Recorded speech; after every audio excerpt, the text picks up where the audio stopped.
နိုင်ဝက်ဆောက်ပြီးရထားဘဝဆင်းဆင်းချင်းရေတယောက်နှလုံးဖောက်တာစပါတော့တယ်တေကန်ဒီဆဲဆဲမှာပဲရထားဘဝကိုလှည့်ကြည့်တဲ့အခါမှာတော့ခီရာကလိုက်ဖြစ်နေတဲ့အတွက်ယာဂါမီလိုက်လို့တာရေရွနေနိုင်မှာတော့တယ်ခီရာအနေနဲ့လိုက်ကတော့တကားဝါကနေစောင့်ကြည့်ပြီး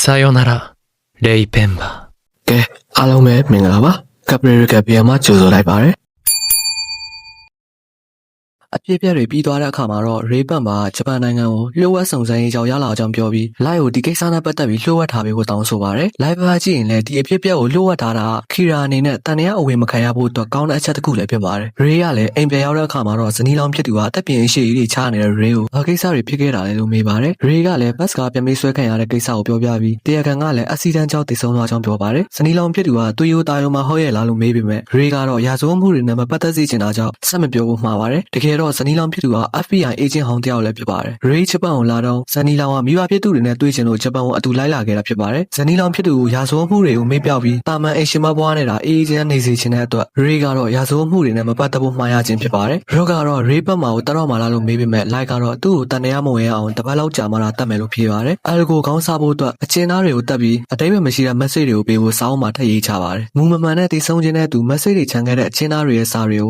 Al ကလည်းနောက်ထပ်တစ်စောင်ရရှိပါတယ်။အရင်ကစာနဲ့အခုရလာတဲ့စာရဲ့အပေါ်တန်းအစာတွေကိုစီးပြီးအတိတ်ပဲပြန်ကြည့်တဲ့အခါမှာတော့ Al မင်းတီလာရှင်နီဂါမီယာဆိုတဲ့အဆုံးမရှိတဲ့ message တစ်ခုကိုရပါတယ်။ Al ခန့်မှန်းမိတာကတော့ Al မင်းတီလာရှင်နီဂါမီယာတကယ်ရှိတယ်ဆိုပြီးပဲဖြစ်ပါတယ်။ဒါပေမဲ့တေချာမသိရတဲ့အတွက်အကျဉ်းသားတွေကိုထပ်ပြီးစောင့်ကြည့်ဖို့ဝါတာရီကိုမှားပါတယ်။တပတ်ပြည့်တဲ့နေ့မှာတော့ Ray ဘတ်မှာတက်ဖို့အတွက် Light တယောက်ဘူရာရောမှာစောင့်နေပါတယ်။တင်မင်းဆောင်မှာတေဆုံမုံအကြောင်းအရာကိုအရင်ရေးပြီးအရှိကနေကိုတက်ချင်တဲ့နာမည်ကိုအချိန်မီရွေးထည့်လိုက်ရင်လည်းစာအုပ်ကအလုပ်လုပ်ပါတယ်။ဒါကိုရှင်နီဂါမီဖြစ်တဲ့ Rock ကတော့မသိပဲ Light စမ်းတယ်လို့သိရှိထားတဲ့အချက်တစ်ခုဖြစ်ပါတယ်။တိတ်မကြခင်မှာပဲ Ray ဘတ်မှာဘူရာရောရောက်ရှိလာတဲ့အတွက် Light ကလည်းအနောက်ကနေလိုက်သွားပြီးအနောက်ကိုလှည့်မကြည့်ဖို့နဲ့ခီရာဖြစ်ကြောင်းပြောပါတယ်။ခီရာဖြစ်ကြောင်းတက်တေပြဖို့အတွက်မနီမနာကော်ဖီဆိုင်ကဝန်ထမ်းတယောက်ကိုနှလုံးဖောက်စီပြီးတက်ပြလိုက်ပါတယ်။တေရွာတဲ့လူကလည်း sexual နဲ့ပတ်သက်ပြီးပြစ်မှုတွေအများကြီးရှိပေမဲ့တက်တေမခိုင်လုံတဲ့အတွက်ကြောင့်ဂျိမ်းမအောင်ရတဲ့လူတယောက်ဖြစ်ကြောင်းခီရာကပြောပါတယ်။ခီရာအနေနဲ့သူတောင်းဆိုသမျှကို Ray ဘတ်မှာလှုပ်စီခြင်းပြီးအကယ်၍ညင်းမဲ့ဆိုရင်တော့မြင်သမျှလူတွေအကုန်လုံးနဲ့ Ray ရဲ့ဇနီးလောင်ဖြစ်သူကပါတတ်မဲ့ဆိုပြီးချိန်ချပါတယ်။ Ray ကတော့ခီရာတောင်းကိုရေးရင်းနှီးချဖို့ပေမဲ့ဘယ်လူဘယ်ဝါမှန်းဆိုတာကိုတော့လုံးဝမမှတ်မိပါဘူး။ရွေးချယ်စရာမရှိတော့တဲ့အတွက်ခီရာလောက်ခိုင်းတဲ့များကိုလှုပ်ဖို့ဆုံးဖြတ်လိုက်ပါတယ်။ခီရာအနေနဲ့ဂျပန်ကိုလွှတ်လိုက်တဲ့ FBI agent တွေရဲ့အချက်လက်တွေလက်တော့ထဲမှာရှိလာလို့မေးတော့ Ray ကမရှိကြောင်းပြောပါတယ်။ခီရာကတော့စာရေးတိတ်နဲ့စကားပြောဆက်တလုံးကိုပေးပြီးယာမန်နိုတယ်ကိုသွားမဲ့လမ်းကြောင်းမှာစောင့်စီပြီးမနီမနာကနေစောင့်ကြည့်နေမယ်လို့ Ray ကိုပြောပါတယ်။ရထားဆိုင်တဲ့အခါမှာတော့တကားနာထိုင်ကိုနားမှာပဲထိုင်ဖို့ပြောပြီးပထမဆုံးအနေနဲ့မေးခွန်းတစ်ခုကိုစမေးပါတယ်။အကယ်၍မဖြေဘူးဆိုရင်တော့ဇနီးလောင်းကိုတတ်မယ်လို့ထပ်ပြီးချင်းချပါတယ်။ပထမဆုံးအနေနဲ့ဂျပန်မှာ FBI ရဲ့ agent ဘယ်နှယောက်ရှိလဲလို့မေးပါတယ်။၄ဘွဲရှိပြီးတစ်ဖွဲ့ကို3ယောက်နဲ့အားလုံးပေါင်း12ယောက်ရှိတယ်လို့ပြန်ဖြေပါတယ်။ခီရာကစာအိတ်ကိုဖွင့်ခိုင်းပါတယ်။စာအိတ်ကိုဖွင့်ကြည့်တဲ့အခါမှာတော့တက်ချနောဝါစာရွက်ပေါ်မှာတာမန်စာရွက်ဟူတာကတ်ထားပြီးနာမည်တစ်ခုစာရေးနိုင်မှုအတွက်အပိုင်းလေးတွေဖြတ်လာတာပဲဖြစ်ပါတယ်။လက်တော့ကိုဖွင့်ပြီး agent တွေရဲ့တပ်ပုံကိုကြည့်ရင်နာမည်ကိုရေးချဖို့ခီရာကပြောပါတယ်။ Ray ကလည်းခီရာပြောတဲ့အတိုင်းလက်တော့ကိုဖွင့်ပြီး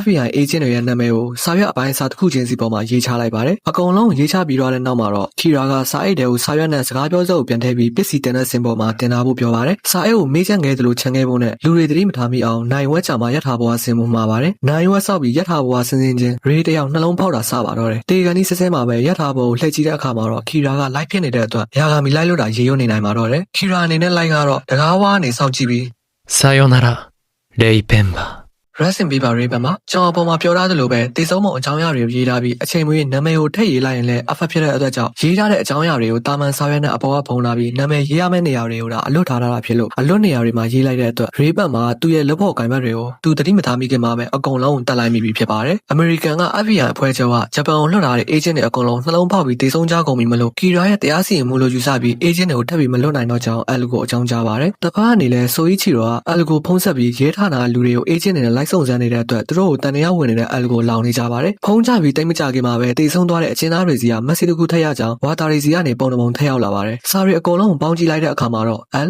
မင်းတီလာရှင်နီဂါမီကပန်းတီးကြိုက်တယ်ဆိုတဲ့စာကြောင်းကိုရလိုက်ပါတယ်။အတိတ်ပဲမရှိတဲ့စာကြောင်းတစ်ခုလာဖြစ်လို့အာယုံမြောင်းကိုလှုပ်လိုက်တာကိုနားလည်လိုက်တဲ့အယ်လ်ကတော့လောင်နေပါတော့တယ်။ဆိုအီချီတို့ကလည်းသူ့မိသားစုကိုမနေ့က FBI agent တွေအသက်ခံလိုက်ရကြောင်းပြောပြပြီးသူကိုယ်တိုင်ကလည်းဒီအမှုကိုဦးဆောင်နေရတဲ့အတွက်အချိန်မွေးအသက်ခံရနိုင်ကြောင်းပြောပါတယ်။ဇနီးနဲ့သမီးဖြစ်သူကတော့အဖေဖြစ်သူဆိုအီချီတို့ကိုအလုံးကနေနှုတ်ထွက်ဖို့ပြောကြ ကြပေမဲ့ခေါင်းမပြီးတာဝန်တည်တဲ့ဆိုအီချီရိုကတော့ဘလို့အခြေအနေပဲရောက်သူကတော့ဆက်လုပ်သွားမှာလို့ပြောပါတယ်။လိုက်ကလည်းအဖေအတွက်ကုန်ယူချောင်းပြောရင်အကယ်၍များအဖေအနေနဲ့တခုခုများဖြစ်သွားခဲ့ရင်သူကိုယ်တိုင်ခီရာကိုမရရအောင်ဖမ်းမဆိုပြီးစကားဝိုင်းထဲကနေထွက်သွားပါတယ်။နောက်တနေ့မနက်မှာတော့ဆိုအီချီရိုကဒီအမှုကိုတာဝန်ယူရတဲ့ဝန်ထမ်းတွေကိုမင်းတို့ရဲ့မိသားစုကိုပြန်ကြည့်ဖို့ပြောပြီးဒီအမှုကနေနှုတ်ထွက်မယ်ဆိုရင်လည်းမင်းတို့ယာလူတွေကိုမချချောင်းနဲ့ခီရာကိုအနိုင်တိုက်ကျင်တဲ့လူအသက်ကိုဇနီးနိုင်မဲ့လူတွေဒါဒီမှာကြံခဲ့ဖို့ပြောပါတယ်။ရေးရဲ့ဇနီးလောင်းကလည်းခင်မုန်းလောင်းတိတ်ဆုံးသွားတာကြောင့်ဘတ်ကားပြန်ပြီးဆွဲခံရတဲ့နေ့ကရေးသွားခဲ့တဲ့လမ်းကြောင်းတိုင်းလိုက်စုံစမ်းနေပါတယ်။ဝန်ထမ်းတော်များများနှုတ်ထွက်ပြီးနောက်မှာတော့ဆိုအီချီရိုပါဝင်ရဲဝန်ထမ်း600တာကျန်ပါတယ်။အလကလည်းကြံခဲ့တဲ့လူတွေကိုမင်းတို့ကတရားမျှတမှုအတွက်စိတ်ရထက်သန်တယ်ဆိုတာယုံတယ်လို့ပြောပြီးမြဲရဲတွေကတော့အလီယုံတယ်ဆိုတာအလိညာတစ်ခုလိုပဲတင်နေကြပါတယ်။အလအနေနဲ့ယုံဒီဖြစ်စေမယုံဒီဖြစ်စေမျက်နှာတော်မပြတဲ့အလကိုရဲဝန်ထမ်းတွေကမယုံနိုင်ကြောင်းပြန်ပြောပါတယ်။အလကလည်းမကြခင်တွေ့ခွင့်ပေးမယ်လို့စာရိုက်ပြပြီးအလနဲ့ဝါသားတွေအပါအဝင်ရဲဝန်ထမ်း6ယောက်ဒီလူ6ယောက်အတွင်းသာလှုပ်ဝက်ထားဖို့ပြောပါတယ်။ဒါပေမဲ့အလတယောက်တန်တရားဝင်တာကိုကြီးမခန့်နိုင်တဲ့အတွက်ကြောင့်အဖွဲ့သားတယောက်ကတော့အလနဲ့မတွေ့ရခင်မှာပဲနှုတ်ထွက်သွားပါတယ်။ကျန်တဲ့အဖွဲ့သားတွေကတော့အလချိန်ထားတဲ့နေရာဖြစ်တဲ့တက်တိုဟိုတယ်အခန်းတစ်ခန်းကိုည7:00 နာရီတိမှာနှစ်ဖွဲ့ခွဲပြီးသွားကြပါတယ်။အလအနေနဲ့လူရှင်းမျက်နှာထွက်ပြတာပထမဆုံးဖြစ်တာမို့ဒီတွေးဆုံမှုကိုခီရာကလည်းတည်သွားမှာဖြစ်တာကိုယုံကြည်တဲ့အတွက်ခီရာနဲ့ပိုပြီးနီးစပ်လာပြီလို့စိတ်ထဲရည်ရွယ်နေပါတယ်။လိုက်ကလည်းပြီးခဲ့တဲ့အဖြစ်အပျက်တွေမှာဘယ်နေရာတွေကဟာခွက်တွေရှိနိုင်မလဲလို့အတိအကျစစ်ဆေးနေပါတယ်။ဒီလိုနဲ့ခီရာနဲ့အလတဖြည်းဖြည်းနီးစပ်လာရင်တယောက်ကိုတယောက်ဘလို့အနိုင်ယူကြမလဲဆိုတာ like and subscribe လုပ်ပြီးနောက်ပိုင်းတွေမှာဆက်ကြည့်လိုက်ကြရအောင်။